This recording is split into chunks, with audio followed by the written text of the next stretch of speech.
Hey y'all, be the host of the Wise, joined by Becca again. Becca, welcome. Hello, guys. Hello. So today we're going to talk about a dark topic. Not really. I mean, kind of, I guess. But I was we're gonna, asking, this is one of my favorites, and then you went dark.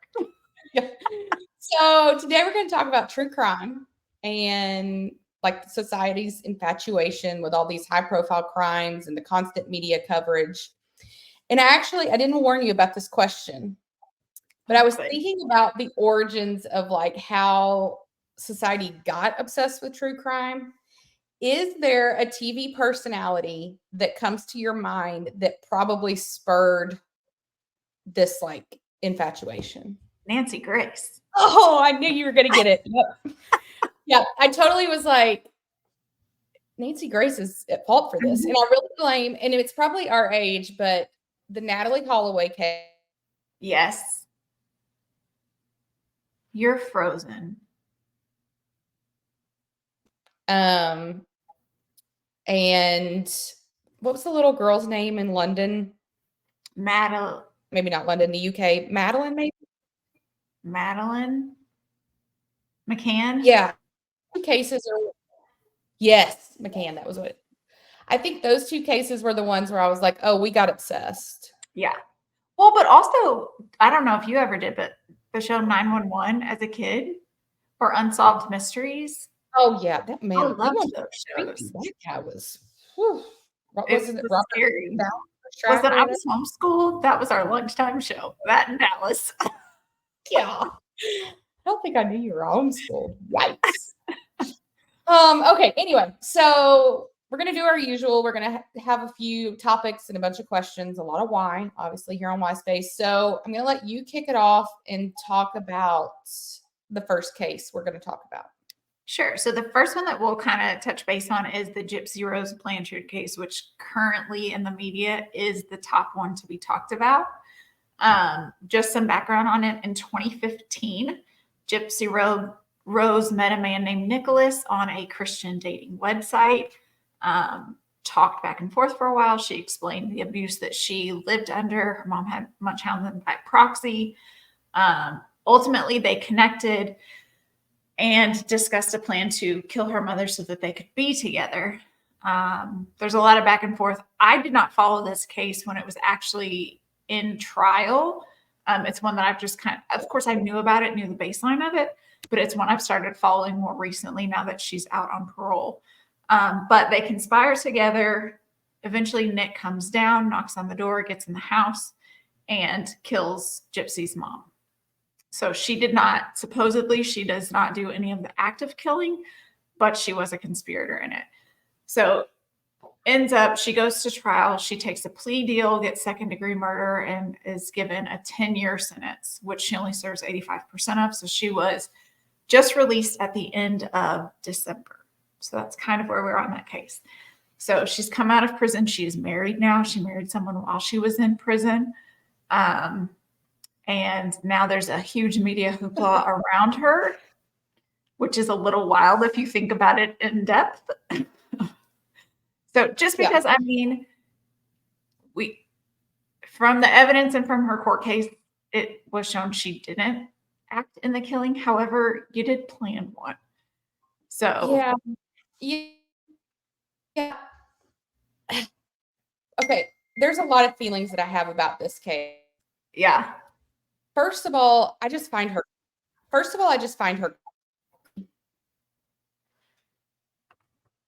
Hold on, we're having internet issues. Okay, so excuse the audio issues. First of all, she creeps me out. I think it's her voice. It really like grates on my nerves. I think so. I have a lot of thoughts. So I think it's odd that you can conspire to kill someone and you like only serve like this wee little bit of time.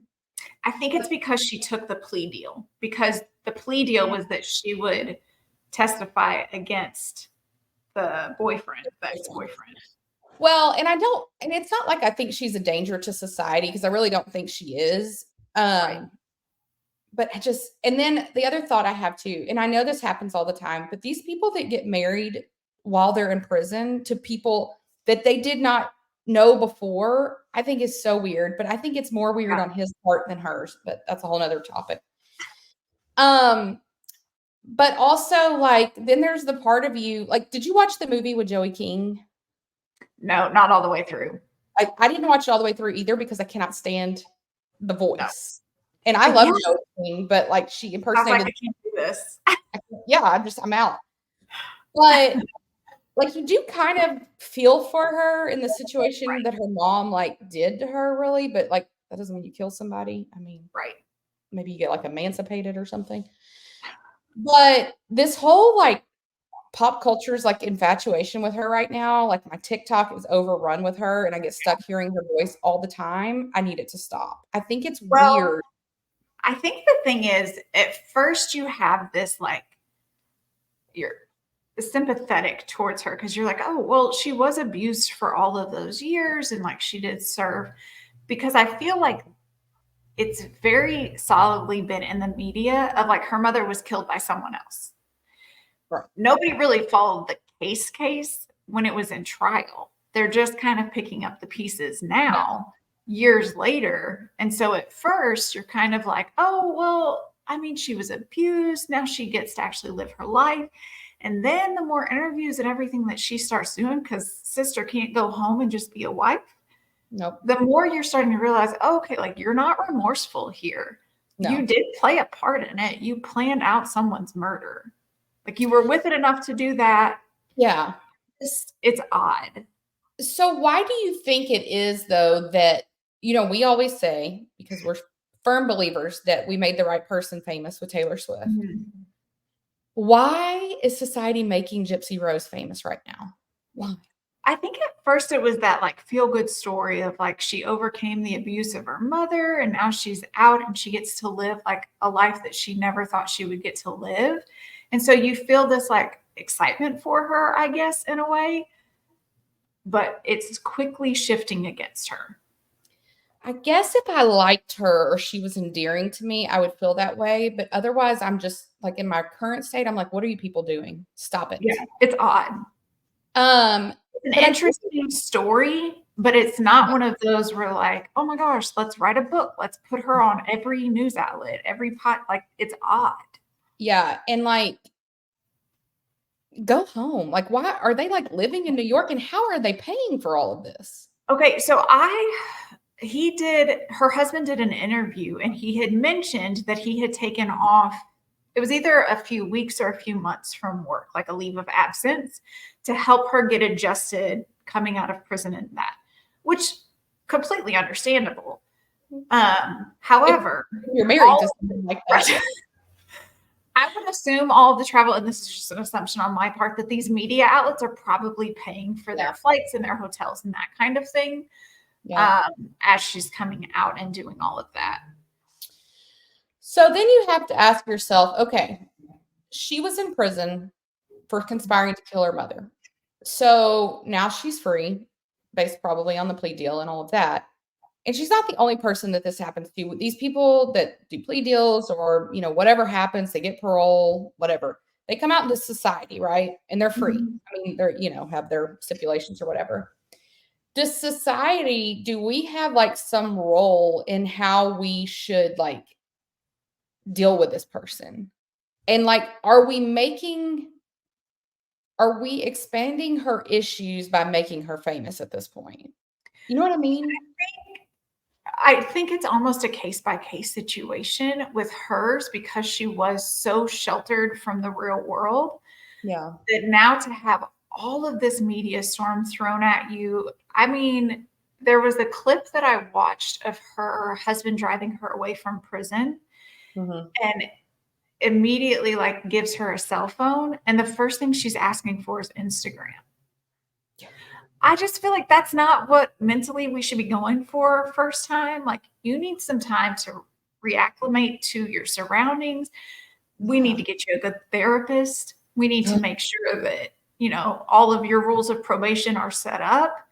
And I think we as a society need to not jump to throwing her in the spotlight so much because I just don't think that her mind has comprehended it. And honestly, I get the impression from her husband that he's just raking in the dough from it because Oh, if you cared about us, but like it just, from my opinion, it does not seem like there's any kind of protection around her right now or anyone giving her solid advice of being like, let's step back for a few minutes. Let's only give like your one media interview, sit down. If you want to do a book deal down the line, great. But right now you're kind of saturating the market, but people are clicking and people are buying into it. And so Yep. I think we've done a disservice as a society of not first saying, let's make sure you get your head straight first. Well, and this is really judgmental to say probably, but and again, it may be the voice, but I don't know that the elevator goes all the way to the top with her. And I worry that like this media inundation she's getting, like I don't know. It feels like a recipe for disaster. Well, and I'm sure there's got to be some developmental delays there Oh, because it doesn't sound like she was in regular schooling. yeah, I don't know how she could have I been can't with all that. imagine. So obviously her social cues are not there because she just wasn't around it. Yeah, Education wise, it's probably not there. I mean, yeah, even if in prison, if she was even working towards a GED, which quite possibly she could have been, I'm not sure. yeah, Even at that, though, you're just learning the basics. There's still a lot of pieces in between that you missed. yeah, Um, and you're right. She needs a better support system around her to give yeah. her better advice. Um, Well, and I think to your point, people are clicking, and that's the problem. It's the same with like the blind item culture. Like people are clicking. And so the predatory nature of the media, why would they stop? That's how they make money. I mean, Honestly, you're kind of watching a train wreck and you want to know the next stop. yep, it feels like it. So the second case we're going to talk about is a complete gear shift here. His name is Alex Murdaugh, but if you've watched any of the things, you're going to think his name is Alec Murdaugh. Yep. So whichever. Very So seven. if you're not familiar, Alex Murdaugh went to trial for murdering his wife and youngest son. Mhm. And in the midst of all that, all these financial crimes came out. He was a lawyer in South Carolina from a family of lawyers and solicitor generals in South Carolina, which in South Carolina is like next to God, really, and as far as control, even with the police and all of that, and the judicial system. Yeah. His dad, his grandfather, they had a massive law firm that his brother was also a part of, and then he had two sons and his wife. Obviously, they had a lot of money, so it seemed. Houses, beach house, cars, all the toys. Yeah. And so there's a lot of different stories as to kind of how things played out, why he would have killed his wife. I think kind of like the resounding theory is that, you know, his crimes, his financial crimes were starting to come to light, and that may have played into it. It's better to be a victim in the public's eye than just a predator. So Right. I don't know. He was convicted of murdering his wife and son. At least a jury of his peers thought he was guilty, so we have to go with that for now. Obviously, they are appealing that. I saw today, actually, on Twitter that the judge ruled yesterday in the appeal that every single one of the jury members has to sit and testify, which is Yep. interesting. But since then, he's also been convicted on top of that for another additional 27 years for financial crimes against his legal clients that he was stealing insurance money from, allegedly. And this case really got popular, at least for me, got really popular based on the podcast that existed originally, the Murdaugh Mhm. murder. And then there was a Netflix like TV special. Right. And it Um, was a trial you could watch. We all watched it.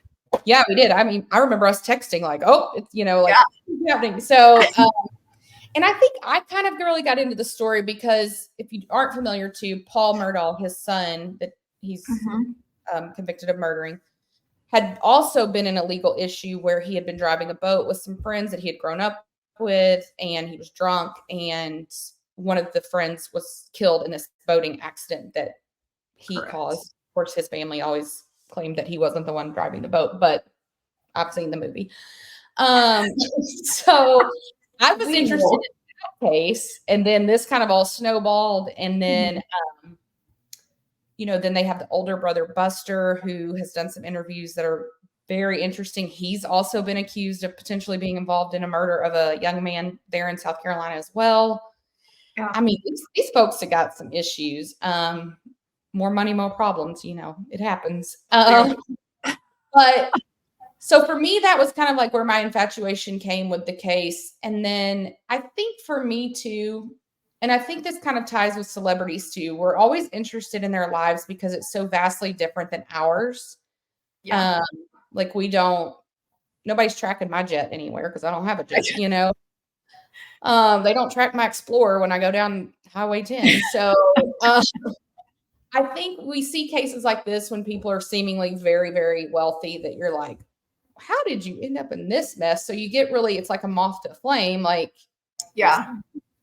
Why um, do you think in this specific case, why do you think it almost seemed like society immediately came out and said he's guilty? No matter what the evidence, like before trial, it was yeah. almost like everyone had made up their mind, which honestly, in a lot of cases, people do, but it just seemed overwhelming in this specific case. Do you Gosh, I think don't there know. was evidence leaked beforehand? Well, I'm guilty of this. Like, I instantly thought he did it. Now, like the motivations behind it, at least what came out in the trial, were not what I thought. I thought my assumption was that he was at odds with his son based on he felt like he was going to start getting negative light, or even more so, based on Paul's alleged crime. And I thought maybe he didn't even mean to, but they got in a heated argument. They were at their hunting lodge, had weapons, and he killed his son, and she came up on the situation. And in a moment, just, but when you read the interviews with her family and people close to them, it sounds like more the opposite, really, that he and the wife had issues and that Paul may have come up on the situation. So, but I'm guilty of that. Like instantly I was like, oh, he did it. But I was totally convinced he was not going to be convicted because again, I thought more money, you're going to get out of this, Yeah. I also think because the rumors had already started about the financial crimes that you're like, okay, this guy's crooked. And then there were rumors about the other kid that had been murdered, the Stephen Miller, I can't remember his last name. Yeah. And that they may have been connected to that. I think that he just gives off villain vibes. 100%. Well, he didn't do himself any favors when he clearly lied the night that it happened. And then immediately when you get on the stand, you admit your lie. You did not help yourself out. Because now everything you say, we're just assuming. Yeah. Well, and I mean, obviously we are not legal experts. In our own right. If you were confused and thought perhaps we are not. I thought, and I remember us texting about this while the trial was happening. I also don't think his defense team did him any favors. None. Well, I think they very heavy-handedly kept just pushing it off to the prosecution. Like, we don't have to do anything. You're the one that has to do all the work and proof, which in a court of law, yes, they are the ones that carry the burden of proof. However, you should be doing a real good job when you've got somebody up against as many crimes as he was to be deflecting everything and to be saying, this can't be true because of this. Because you're right. They just kind of seem to be like showing up, and it's always worked for me before because I know everybody. I don't have to do this, but. Yeah, they came off really pompous to me. And so I instantly didn't like them. And so I think that was an issue for me. The thing that I wondered about, and it ties to your question, is, have you ever been on a jury? Like, have you ever done jury duty? I've gotten jury duty before, but I've never been selected. Man, if they could get me for a murder trial, that would be like something good. Yeah, I would be in totally. The jury box be like, I have a question. Like, or I know that my facial expressions would totally give me away. I'd be like 100%. But I do wonder, like, allegedly, right, when they interview all the jurors, they like make sure you don't have any conflicts of interest and things like that. I have been summoned for jury duty actually when I was in college in the town I went to college because we all registered both there. And it was like a hit and run accident. And I just happened to attend the same college that this guy that was on trial also attended. I didn't even know him, but I Yeah. got thrown out of the pool because we went to the same school. Gotcha. But that makes me wonder, like, how is it even a plausible thought that anyone is like not already impacted about a case like this because of our media consumption and like how do they really get a fair trial anymore? Yeah. Because like to Especially your because point, we all thought he was guilty. yeah. Well, and that town that he came from was so small. Everybody knew everybody. Everybody was already against him because of the boat crash years earlier. Right. So you have that huge bias and you have all of these people. I don't know how they felt like they were getting an unbiased jury. And then wasn't one of the jurors the brother of one of the sled agents? Yeah. I feel like It that turned out there was still an issue. and they knew.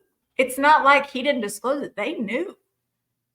So it's just Well, and I think that it's almost like we were talking about with NFL football. It's almost like these cases like this should happen at a neutral site. Like there's no way that that should have happened in South Carolina. Like honestly, it probably should have been like in Boston or somewhere like not in the South, not where he could have like impacted.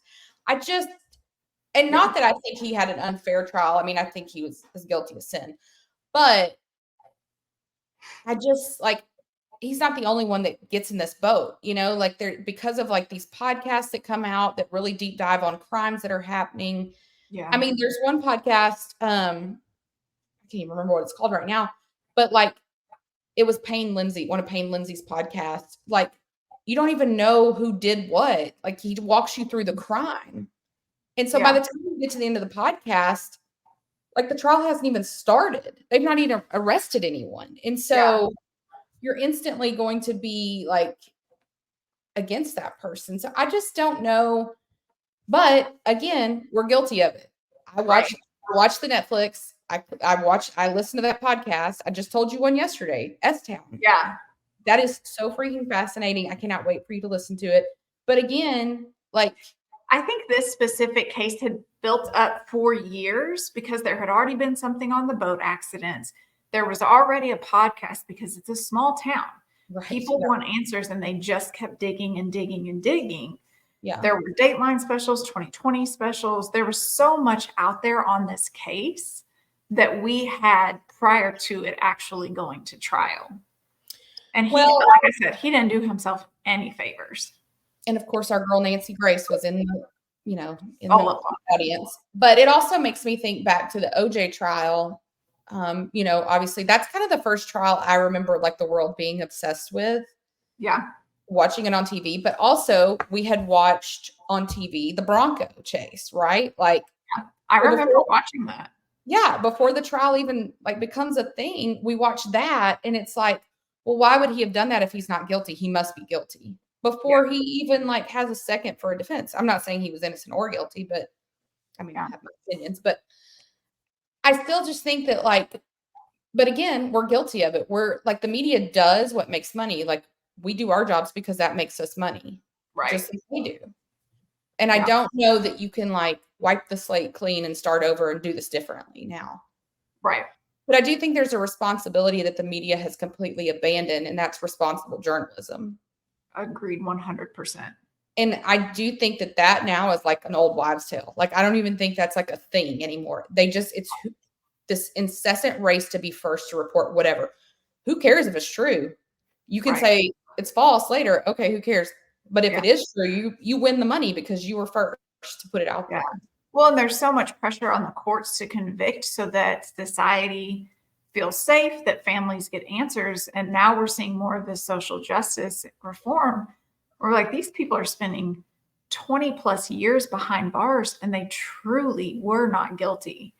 So I think you're right. Journalism, they have a responsibility to start being better at reporting, but also we have to have detectives and the police force and everyone involved being more protective of the evidence, protective of the information that they're giving out. And just because you've got buddies or whatever the case may be, like we still got to get the right person.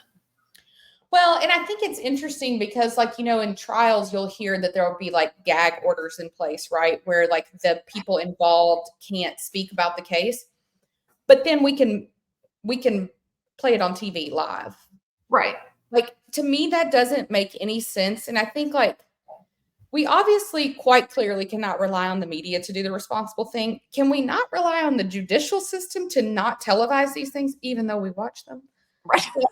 To me, that just seems like a basic starting point. If there's a gag order in place, they Yeah. shouldn't be speaking to the media. Don't put it on TV. And then the media, they shouldn't have any nuggets to go on. And if they do, somebody is breaking the gag order. Yeah. It's interesting which cases get put in the media where we can actually watch the full trial Yeah. and then which cases are not. And I know a lot of times those are state rules and guidelines, laws that they have, which is fine. But it's just become more where people are wanting to watch the trials. And I think on the one hand, you have people being like, yeah, get the actual evidence out. My client's innocent or whatever. But I do think that there are some cases where we have to be very cautious that we're not re-victimizing the victims in these cases or their family and friends, because they're having to relive a lot of this stuff years later. Yeah. So I that looked is a risk. I looked up what was the first televised trial, and I don't even know if you would remember this case. It was in 1991. It was Pamela Smart. She was like, I can't remember if she murdered her husband or again if she was just like conspiring to murder him. No, But it was like the first one. So, I mean, we're talking a long time now we've been doing this. But I think of other cases too, like, I can't think of the guy's name. The one out in Colorado where he killed his wife and children and put them in like the oil barrels. Oh, yeah. Like, I don't remember his name, but I know what you're talking if about. he had been innocent, like, he'd have never stood a chance because it was like instantly, like, they were barely in the ground for the funeral before he was already in the public's eye guilty. Yep. I do think a lot of those cases, like him, Alec Murdaugh, I mean, I do think they were guilty. Mm-hmm. And so, but then on the flip side of like the judicial system, you think about like, and we are not fans, but all the work Kim Kardashian has done to like help get some of these people exonerated. I mean, I don't like her, but I can applaud what she's doing. And I think like the prisons are overrun with people who are truly innocent. Right. Like their cases aren't the ones that get put on the news. But here's the thing. If their trials had been on TV, they probably still would have been convicted. Have you ever seen one of these trials that we've watched on TV where they were innocent in the end? No. I don't think so either. I mean, I'm sure there has been, but it's not one you remember. No. I can't think of anything. Yeah. I mean, I don't know. What's the tell us about our third trial? Well, situation. So the third one is the Idaho murder case. And that one happened. There were 4 college students that were killed in an off-campus apartment in mid-November of 2022. Seemingly, they were killed in their sleep. They were friends. One of them was a boyfriend of one of the girls that was murdered. And then for a while, there were no suspects. There was a lot of rumors getting out because it's a college town. A lot of kids want to talk and share their thoughts on it. And so at first, the police came out and said, this was a targeted attack. There's no, risk to the public. Well, then they had to walk that back really fast and be like, we don't know who did this.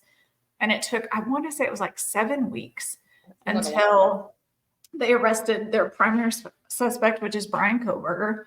He was arrested at the end of December 2022. There's been a little bit of information that's leaked out as to how they found him. He was arrested at his parents' house. The cops had apparently gone through the parents' garbage and gotten some of DNA off of items in there, and that's what linked him to a knife sheath that was found in the apartment. So currently he is awaiting trial right now. They have it saying that it's going to go to trial this summer, but there's no confirmed date on that or not. So this one, I was actually not really following it until you were like, have y'all been watching this? Like, what is going on? Yeah. And so it got me a little more into it. And I still am not completely up on it like I was like the Murdaugh, but because aren't there some weird pieces with the surviving roommates that seems a bit sketchy. Like, I don't know, were you involved? Like, Yeah, so I think at first everybody jumped to like he's guilty, all these people are innocent because there was a surviving roommate that was in the apartment that was not harmed when these people were killed. It has been noted that their wounds were very aggressive, deep, and many. So you would have to assume it was not a quick kill. I would assume they didn't die immediately. So probably there was noises. There might have been fighting. We don't know any of that yet because, like I said, it hasn't gone to trial. So now there's been some scrutiny on how did this other roommate not hear this? Why did they wait and call until the next day? Then it was reported that they called and said that they had roommates that were unconscious when very clearly these people were no longer with us. yeah. So there's been a lot of that. There was speculation that, the surviving roommate didn't want to sit for an interview, didn't want to give information. So there's been a whole lot of different speculations that now we're kind of like, he probably killed them, but it sounds like there's more to this story than what we have. Yeah. Yeah. Now here's the $1 million question. If they televise this trial, will you watch it? 100%. 100%. We admit that this is a problem, but we're still going to do it. I do think it's interesting. I mean, we don't know what's going to happen with his, but again, I'm already convinced he's guilty. Like, we might as well call it a day. Like, I don't see for me, when you come out and say his DNA was found on the bed at a crime scene of the holder that held the murder weapon, to me, I'm going to be like, yeah, you're probably guilty. But I'm also going to watch the trial because I don't know that I believe he was alone in it. Yeah. I don't see how you kill that many people brutally like that and like nobody tries to stop you. Like, I feel like, I feel like I'm going to watch the trial, but really to figure out if a roommate was a part of it. I mean, honestly, or if there was someone else. I think, so here's my question too around this. So we've talked about these 3 trials and a couple of other ones.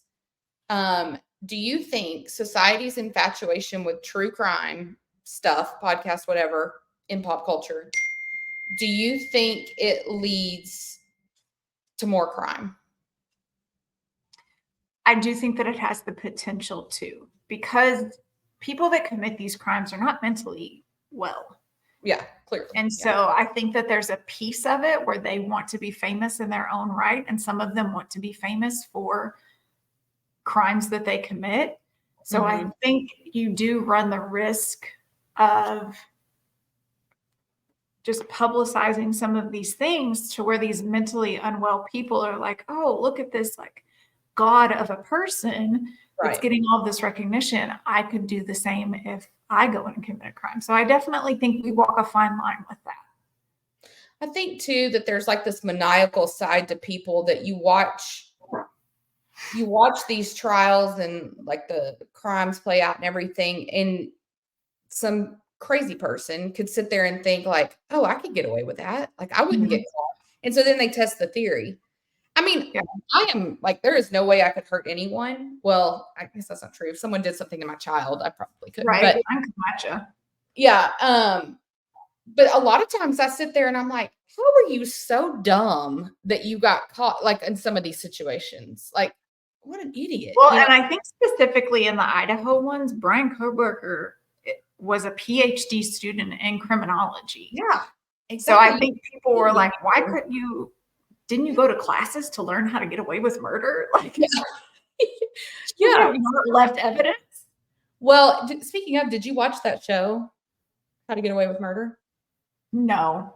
I didn't really either, but now it makes me wonder if I should have. But I do think, though, that I think it can potentially lead to more, because, again, I think there are attention-starved people that will do something stupid because they see this as whatever. And I think tying it back to Gypsy Rose, they could also see, like, she's out now. She's on every TV show. She's, whatever. She's got a bazillion followers on TikTok. Again, if you're mentally unstable, like, some of that stuff seems appealing. Like, Yeah. so I do think that we could be perpetuating the issue. I mean, I know in South Korea, there was that one young lady who allegedly, I don't know that she's gone to trial yet, committed a crime just to see if she could get away with it because she was obsessed with TV crime dramas and crime novels. Like, Oh yeah, I do is that remember. really what we're doing here? And you've heard of like school shooters who Yep. look back on the Columbine thing and they were like, that kid Yep. was bullied like me, and that's impressive. I want to do it too. Yeah. So I mean, we have proof that these things are making more criminals. Why do you think that there are some, because let's face it, there are people murdered all day, every day. Yeah. Why do you think some of these cases blow up and others don't? I think a lot of it has to do with who keeps it in the media. If you look at the Idaho cases, the family was pushing. They wanted answers. They wanted someone to be found. They weren't going to let this go and become a cold case. So you have people that will do interviews. They will give the media a soundbite. They will continue to push to keep it in people's eyes. And the bigger the scale, some things just latch on and others don't. I think with Idaho, you had 4 people killed. I was going to say the bulk of people. Yeah. You have parents that are worried. You have other college students that then become a little afraid. I think Alex Murdaugh, because it was such a small town and they had done so many wrongs against people that no one in that town let it die. So I think it's the people closest to the case that keep pushing it, and eventually it latches onto the right media outlet. Yeah. Why do you think, I feel like this happens, and maybe I've dreamed this scenario up in my head, but because we are both like pretty consistent, constant like media absorbers, I feel like I hear about a lot of crimes and potential trials that I don't see stay on the radar. Yeah. Like, Well, I think probably some of like, that plays into like people that take plea deals and it never goes to trial, people that plead guilty and immediately just go to jail. So I think a lot of those just die off in and of themselves. Or some of them take so long maybe to go to trial, and then trial isn't televised, so we just forget about it. Yeah. Yeah, I do think that, unfortunately, like obviously it's not impacted our family, so we don't always stay invested, especially if it's not on TV. I don't go read the newspaper to find out what has happened. Yeah. And here where I live, we have murders in an insane amount daily. Yeah. Somehow I have noticed on this show, we continue in every episode to bring up a parenting question, and so I decided I'll stick with the theme. But I was thinking about this because obviously we hope and pray that our children never commit a crime, right? And we try to raise them that they wouldn't. Right. But I do think that there is an aspect of all of this true crime infatuation that needs to be like a nugget of wisdom in our parenting. And maybe it takes on a few different lives. Like, it's a good reminder to a kid to say, like, maybe not my 8-year-old, right? But like as he grows up, like, if you commit a crime, I mean, I'm going to try to scare him. Like, if you do something wrong, they're going to know, and the whole world's going to know, and you're going to be guilty. I'm not going to jail for you. Orange is not in my color wheel. No, no. I love you a lot, but all right, whatever. I mean, I think though that it's a good reminder in parenting to like teach our kids, like, there really is no such thing as like what's done in secret anymore. Like, our society has become what it is, and I think it is the constant news cycle that's part of it. It's social media. It's like the constant noise. There just really is no such thing anymore of like, nobody's ever going to know. Yeah. Well, anything you do online, people know about. Yeah. Anything you do at school, at work, somebody's going to snitch on you as soon as you do something they don't like. Yeah. So every single thing that you do is being watched at some point. You might not be found out immediately, but it will come around.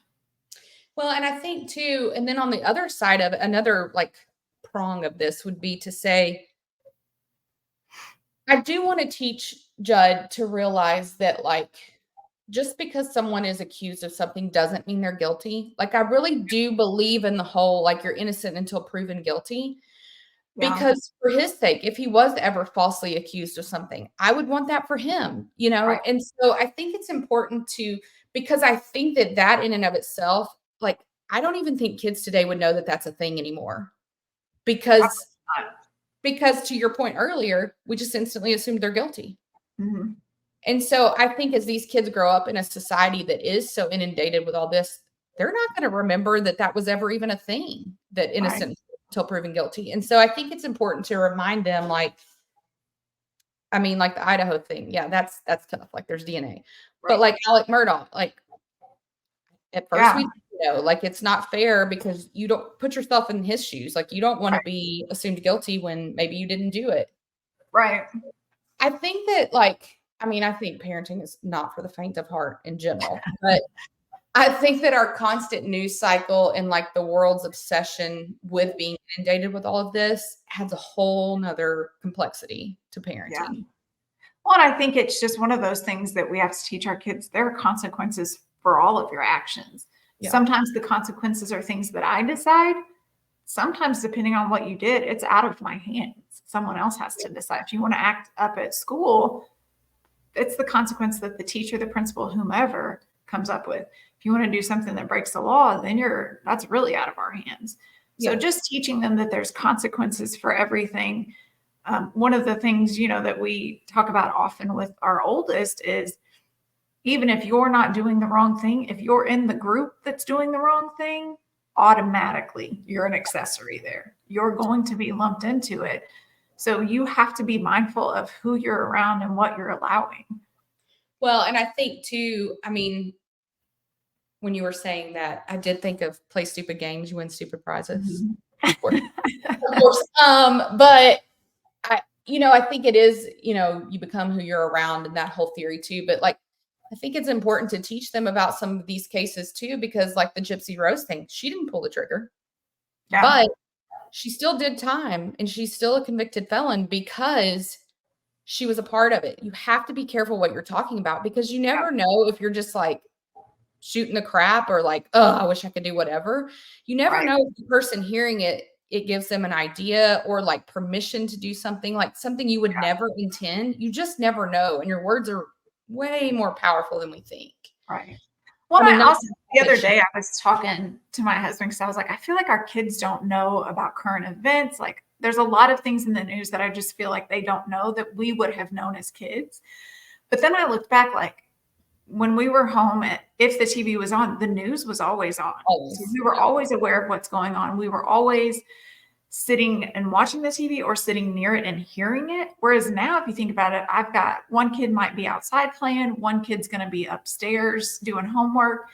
And 99% of the time, I don't have the news on for myself. I'm just whatever Well, comes up on my phone app. and I think too, you have to think about like how life used to work, right? Like 5 o'clock, everybody's home from work, mom's cooking dinner, 5 o'clock news comes on or the 6 o'clock news, right? And it was just like a Yeah. part of the schedule and routine of your life in that moment. Yeah. But now, because it's 24/7, like there's no like, oh, it's 6 o'clock, the news is coming on. It's Right. just like it's always there. And I think we're so inundated, I don't turn it on. Partially No. too, because like, you get into like the biases on each network and all of that Right. hoopla. But yeah, I get my news on my phone. Like, and Yeah. sadly, a lot of the Oh, things I hear about, I see on Twitter. And so then I go and like research, like, what the heck is happening? yeah.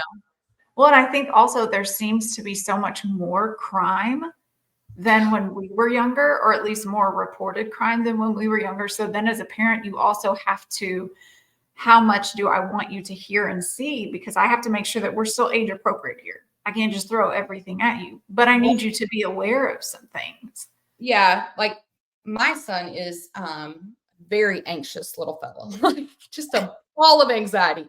And so there are things that happen that we're very guarded to make sure he doesn't hear about because it will send him in a spiral. For Yeah. instance, when we were in New York, I said to Aaron, like, I would love to take you to the 9/11 memorial stuff, but I don't want to take Judd because he has no idea what that is. And if we introduce that topic, like, not that I mean, he is eventually going to learn about it and all of that. It's part of our history, unfortunately. But I do think that there's that aspect of it. But then I do think that it's important that they understand, like, that this is part of our world. Like, it's not a safe world anymore. And unfortunately, there's like this balance we have to take as parents between, like, I don't want to scare the crap out of you, but like, it's scary out there. Yeah, there are certain, anytime like around election time, I always have the TV on.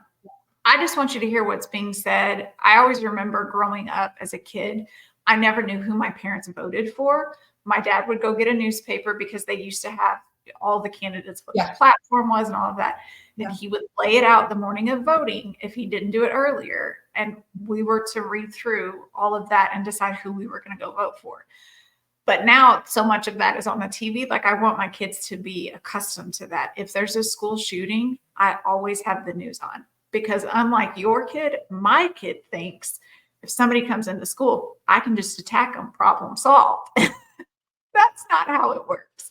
So I think every kid, every parent, you have to kind of figure that out for yourselves. But I think at the end of the day, it's so important that they at least know some of the things that are going on, to understand, like, this little bubble that I have around you at home of perfection, or at church or at school, where I know you're protected and safe and I know the influences that are coming on you. That's not the case when you start. I've got one that's going to be in high school in a couple of years. Like, there's only so much of a bubble I can keep around that. But I want you to know enough that if you're in a situation or if you hear things, that you can start to at least critically think for yourself. Yeah. We've talked a lot about like the negative aspects of these crimes and these trials and all of that being so in our media. But I do think that there is a flip side to this. So there was a young girl in Arkansas when I guess we were in junior high, because she was younger than I was. But she was kidnapped at a softball field, Morgan Nick. And this happened a long time ago now, 20 plus years ago now. She's still never been found. Her mom still to this day, Colleen Nick, still to this day is at events all the time, spreading awareness. And there's been random leads. Like, there was allegedly this guy that, but he's dead now because it's been so long, and just, it's never been solved. And so this family has never had closure. And I think to myself a lot about when I see her in the media, I think to myself, gosh, if we had the media we have today back when Morgan was kidnapped, I guarantee you we would have known what happened to her. Yeah. No way it would have gone unsolved. None. Yeah. I mean, think of all these cold cases 30 plus years later that are starting to get solved because we have all of the DNA available to us, media outlets. Now people are willing to come out and speak, whereas maybe before they were scared. Yeah. That plays into it.